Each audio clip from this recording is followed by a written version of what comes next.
It's hard to find two men as different from each other as Russian dictator Vladimir Putin and Ukrainian President Volodymyr Zelensky. One has been ruling his country for 22 years, while the other is the new guy in politics and has only been president for 3 years. One of them is a former KGB agent, while the other is a comedy actor and Dancing with the Stars winner. You might think that, in a confrontation, the first one would definitely win, but it seems to be playing out very differently in reality. Putin went from being one of the most powerful men in the world to a terrorist. And in his turn, Zelensky is no longer considered a not serious enough leader. Instead, he has become the symbol of his country's resistance. No one expected the former comedian to become such a strong leader. Unlike Putin, who hides far away in his secret bunker, Zelensky refuses to leave the city of Kyiv, even though it is under attack. The president of Ukraine knows that he has to be there for his people at this dark hour, and he isn't afraid, even though there have already been several attempts on his life. What's more, he maintains his sense of humor in this challenging period. For example, he recently called out to Putin and asked if they could meet and talk. "Sit down with me to negotiate. Just not at 30 meters. I don't bite." Zelensky's joke about 30 meters refers to how the Russian dictator communicates with others. He sits at one end of a notoriously long table, while everyone else sits at the other end. Even when the dictator talks with his closest confidants and friends, he still keeps them at a distance. Whether it's because he just wants to be as far away from others as possible, or because he's afraid for his life and doesn't trust anyone around him. This approach doesn't look good on Putin. In fact, Putin doesn't really communicate with his people and only gives pre-recorded talks that don't provide any relevant information.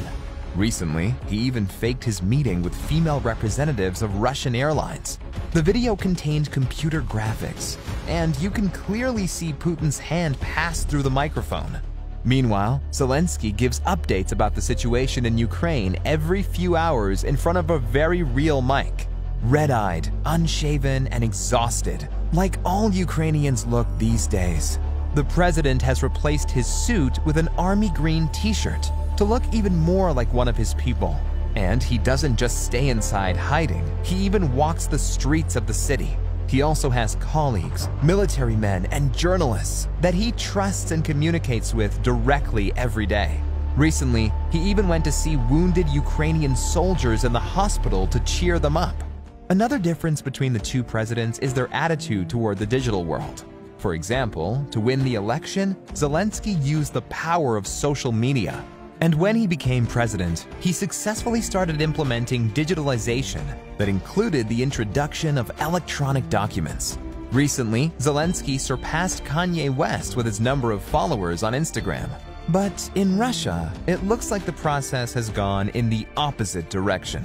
Not only did the government never introduce any digital innovations, but they actually closed a number of websites and resources, including Facebook and Instagram, because they opposed their propaganda. Only state-controlled information sources are now available in Russia. Their media can't even use the word war or invasion to describe the situation in Ukraine, calling it a special operation instead. And that's not the only example where Russia has failed to use a proper term. Putin doesn't call Zelensky by his name, but refers to him as the leader of a gang of drug addicts and neo-Nazis, and uses phrases like Kyiv regime instead. Yet the rest of the world can clearly see who of these two takes after the most infamous Nazi in the world. And there's one more, very important difference: the president's family values. Putin divorced his wife of 30 years after having an affair with a much younger woman. And reportedly, he subsequently had many kids with her. Zelensky has been married to his wife Olena for almost 20 years. They have 2 kids together, and despite rumors and gossip, they're still happy together and support each other in everything. If you want proof, just take a look at their pre-war Instagram accounts. But lately it seems like Olena isn't the only lady who loves Volodymyr. Countless women all over the world now have a crush on him. A Czech company has even made pillows with his face on. and Legos created Zelensky action figures. Meanwhile, Putin's become a global villain and the face of cruelty. New street art in Poland portrays the dictator as Voldemort, while Zelensky is painted as Harry Potter.